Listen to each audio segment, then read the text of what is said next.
soit représenté, c'est parce que le thème qui est dedans est important. Parce que actuellement, le Togo ou bien le monde entier lutte pour conserver certaines forêts dites religieuses ou bien classées. La forêt de Bleunvier ici, c'est une forêt sacrée, une forêt religieuse.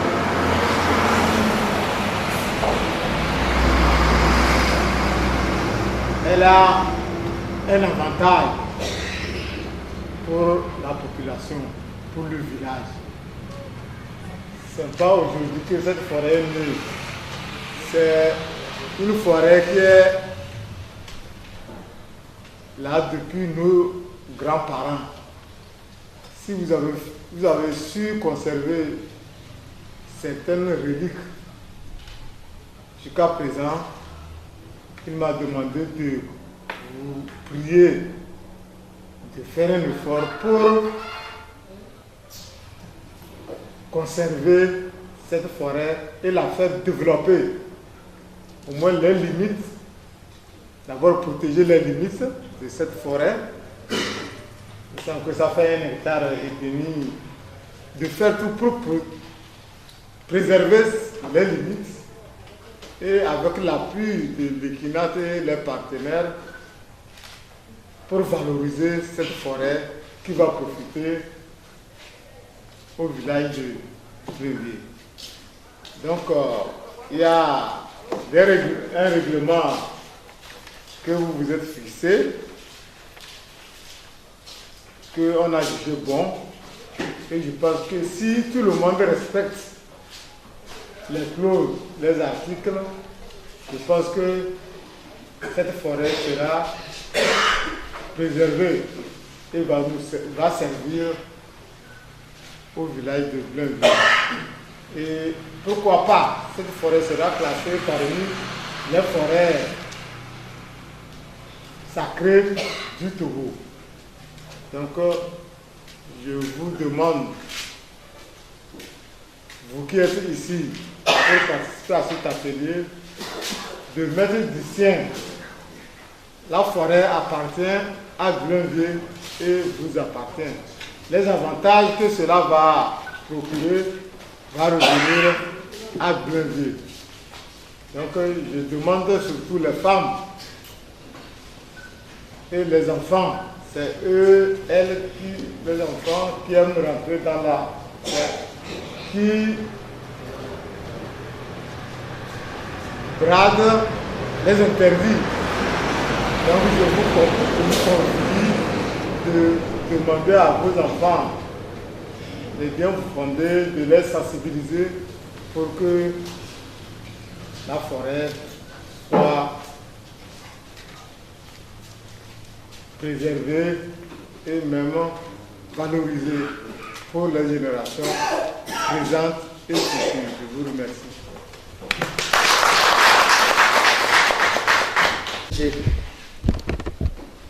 Le ibe nyan de noa ebe yipoto doy enya ti no noa ti de noa alors ti je no noa le doa e le wuje e na yo doy emu nyo wa kwa gbare wa na to mu to da enye me aleye ave be nyo le Togo egbea eziji be ne yacho avebe evini ne ruya acho agene edukomo ne enetikisia ne yamme ta ko du le Togo la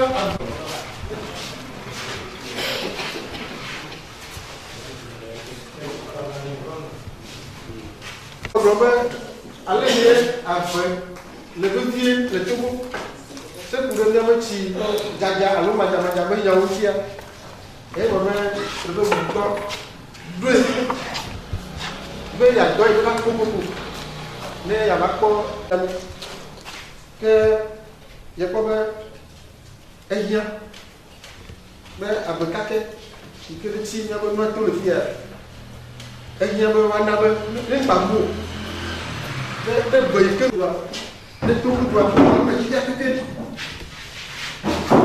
ne ele le ma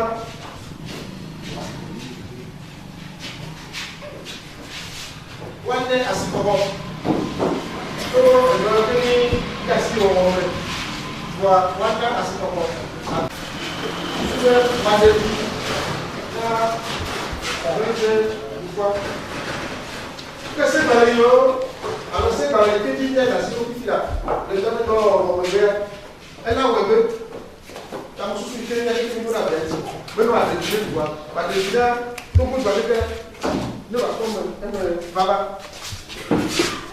wati atɔɛ ade aveyo ke etogodua le asitɔ le alo le takpɔ tɔxɛ kususu be eyɔrɔ be fɔ ɖe klase enye ave ɖewo yi ke le togonyigba dzia bate tso ese le wo ŋuti bate tso ko ayi ye me alo ava wɔ ɖeke le teƒe ma o ke ne mi tsɔ asixɔxɔ ne miaba vea ye mi wɔe be ye wògba kpɔtɔ lea ela va de mia dzi be woatsɔ miaba vea ade ave mawo tɔgbe be me wo ke ela de mia dzi le ema nɔa edi be ya gblɔ be egba va yi nɔnɔa ne wòanya anyi le dzi fafa me ne dɔ woakpɔ me vava le nɔnɔme nyuitɔ me ne mi ti mi vava miakpɔ ta ɖe no akpe ɖe me sia me.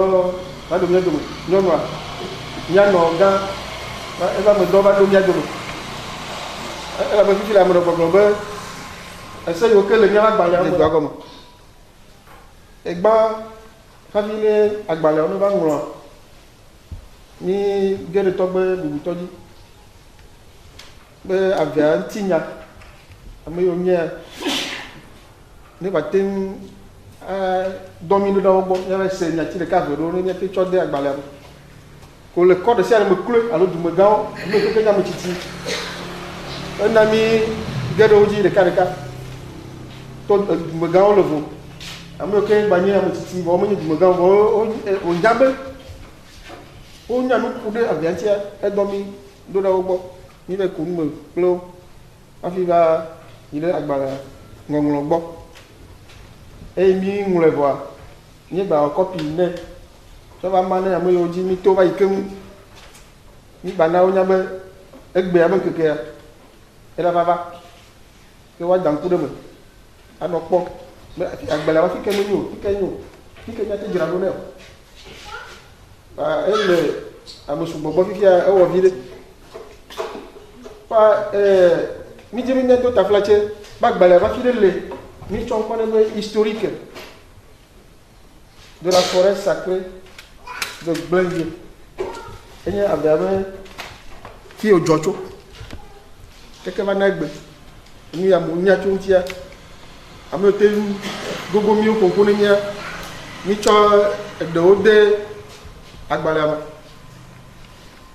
me mi va kpɔ do dzesi be mi tsɔ nyama de to fifi la ta mi ma kpa wa mi bia miabe tatɔwo egbo ne la nyoa miaɖe akpama ɖe agbea mi ma ƒo nuƒo tso ŋuti o be mekatɔ nye vodua kpakple kemea mia keke mi nya nya yiwo nyo le vie ke mia viwo alo mia nye dɔwɔlawo va be miawo va wɔ dɔ le avea ŋutia mi ma tɔ ati enyama egbe eta menyo enu ŋuti mi va ɖoa mi ma te va wɔe ba wu me oa ke akpama le taflatse gã aɖe dodo mea mi ma ƒo nuƒo ku ɖe tso tɔgbe abe ɖeɖe va ke ne mi da asi ɖe dzia ke mi ayi ɖe edɔa dzi bon nɔvi dzi ke ela nɔ agbalẽa xlẽ le français gbeme ela xlẽ agbalẽ français gbeme eye mana gbagba dze Maragbagba j'ai un homme de avec Bome. Une minute. C'est à quel que nous sommes arrivés, ils sont venus. Non, c'est ça que le bleu, il a fixé jour. Il y a un jeu de recherche. Non. Il y a un bail au Moloari. Il y a un madmère. Il va vous lever. Et il y a un nous. Il y a un nous. Il y a un jeté. Vous fidez pour Sobo. Alors, vous voyez, il y a un historique quoi. Avec le gouvernement, il y a un noyé. Il y a un historique qui a bien propre. C'est ça. Et lui, il y a adoption de C. C'est du bloc blanc, couleur à 20e. Il y a pas bon. Il y a mieux de demain historique. Mais il y a des gens qui ont mieux de noyer pour les. Les vieux pour les bains. Les kémas les filles. Il y a mieux de la dogo. Au créo. Il y a des gens qui ont les filles. Donc on amende et puis après, on a dit pour mettre le papier au propre.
Situé à 2 km à l'ouest de la ville de Tchévier.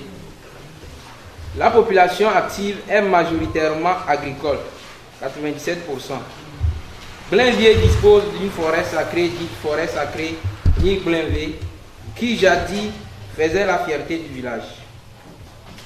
Étendue sur 1,5 hectare, elle est le résidu d'une ancienne forêt très étendue où le peuple natif faisait les pèlerinages lors des fêtes annuelles.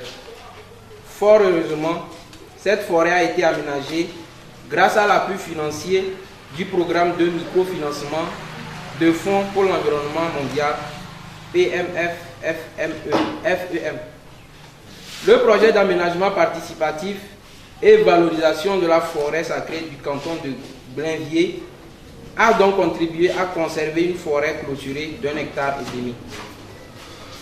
Pour sauvegarder les acquis du projet et dans le souci de contribuer à une régénération progressive de cette forêt et de ses environs, il est apparu nécessaire d'élaborer un cadre réglementaire d'accès de la dite forêt. C'est dans ce contexte qu'une consultation sur ce sujet a été réalisée dans le village de Blainvier en vue de recueillir l'avis et les propositions des communautés. De cette consultation est sorti ce présent règlement devant servir de loi cadre pour une gestion harmonieuse et efficiente de la forêt sacrée Ni-Blainvier. Le présent cadre réglementaire établi en Assemblée générale définit les conditions d'accès. Ce document est articulé autour de 2 parties essentielles. Première partie, présentation de la forêt. Deuxième partie, règlement d'accès. Bien, nous avons les zones les pour Godin Tome. Et il est petit et ami encore le doigt, alors du Mevio, Bobotogne, de là-haut. Et avec les Blainvier, il y a trompé. Alors, top, il y a alors, il y a Kaga, le Kaklafa, alors Agoti, le Kaklafa, Peko. Et il gagne avec le logan, avec Emia, il va jouer le débat. Tu peux me dire, va la commune, non. Tu peux que barrer. Tu peux que comme à mon nouveau vœu, va au web. Il n'y a pas de temps que nous avons fait. Il va pas de temps que nous avons fait. Il y a venti, nous avons assis coco. Et il y a le débat. Et nous avons le premier doigt. Mais on va apposer et on va aller. C'est va d'assister alors va d'assister. Le quelqu'un qui va tirer, il connaît bien. Ben nous va jouer le dessin. Là avec Zaza, alors avec Lolo dit. Amalia, elle a porté elle peut me perdre. Bantoa, elle avait un de fiat. Alors on peut confondre avec et elle s'est levée là. Qui est un canton de la préfecture du Zion. D'une superficie d'1,5 hectare, c'est un lieu sacré situé à proximité des concessions villageoises. Bien qu'il ait un caractère religieux et doit de ce fait être préservé, son écosystème est en péril.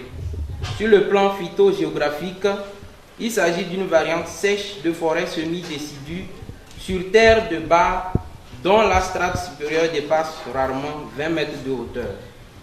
Des forêts similaires sont signalées aux abords des villages de Datissou, Atiho, Bolou, Ave, Fongbe, etc., constituant aujourd'hui les témoins de l'existence par le passé de la forêt dans la zone côtière du Sud Togo. Cette forêt abrite des espèces animales comme les singes, les oiseaux, etc., et végétale médicinale rare en voie de disparition.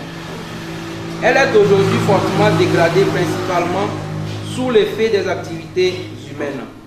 Nigblende renferme des espèces comme Milicia excelsa, Antiaris africana, etc.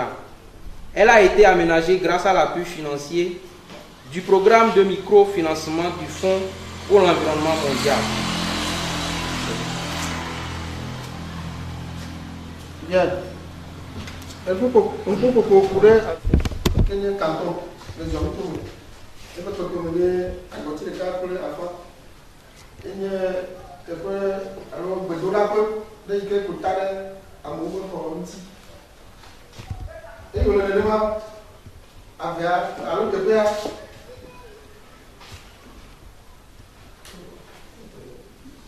Et puis il y a un cadre on va tenir à Bolivie. On va continuer ici. Essaye de faire d'aller on regarde pour les gens. Donc si on va on la avec des dons et là on le à côté de moment que elle a abonné que ne dit là à on regarde attention on est à on va toi quand c'est comme là on se met à plat mais on peut il dit bois a vraiment tombé on les hommes comme le doigt à quoi on se gâti sous Atiho, Bolou, Ave, Fongbe, Adase Didi, Nami et Bebe, les hommes doivent me tirer de l'Oya, avec Gangana au Naï. On va nous décider, le niveau de elle l'a enlevé. Avec Fio, on va trouver de Fio, elle peut enlever, la platine, on va battre pour mon moyen. L'officier Fio. Le lien, le bouton, il y a pas dit, on a signé, à ce moment la garantie, alors le tir va y aller, c'est pas beaucoup de l'accès à la forêt sacrée Nigblende. Titre 1. Statut de la forêt. Article 1er. Nigbenve est une forêt sacrée et vénérée. Elle doit te peu venir. Et nous essayons que nous d'assister à courir à Vienti. Ne bloque le cas, madame le cas. Ben ma baba le pour nous nous baba ti mo. Là baba essaye voilà. On essaie courir Nigbenve madodo nti. Quel banto a? Elle doit Nigbenve est trompe. Le nom est la bouillie ma. Quand vous dou la verme, vous douvez manier avec vous. Am sa mala choko agademo vous douvez ko yak ke nyanye na me manye cho alo fidèle nyanye gbe aba Nigbenve vous douvez alo trompe. Et c'est bateau. Article 2. La forêt sacrée Nigbenve est un bien communautaire. Nul n'a le droit de se l'approprier. Nigbenve doit bave et américain ma kwasi akon américain ma kwasi akon yeto na mo gble ni bon wa ke gomo be mi da sire jine ma. Article 3. La forêt sacrée Nigbenve est placée sous l'administration des services de l'administration des ressources forestières locales. Et le ma bo ha Nigbenve là et tout bout doit quelqu'un me doit pour que qu'on a si à de ta elle est chatakon. Article 4. Nigbenve doit être conservé, protégé et entretenu. Nigbenve belele et le ma ni dola le bele nya webe ni babu. Titre 2. Mesures de conservation. Article 5. La faune et la flore doivent être conservées en vue de préserver durablement la diversité biologique et d'assurer l'équilibre écologique. C'est à ton lia. Elle a eu que la ferme. Et puis, on a dit que tu as moment. Ainsi, il y a dit que tu as de 4 années bakélentio. Ne ne m'a que au lena et 4 à tirer que la ferme. L'accès à la forêt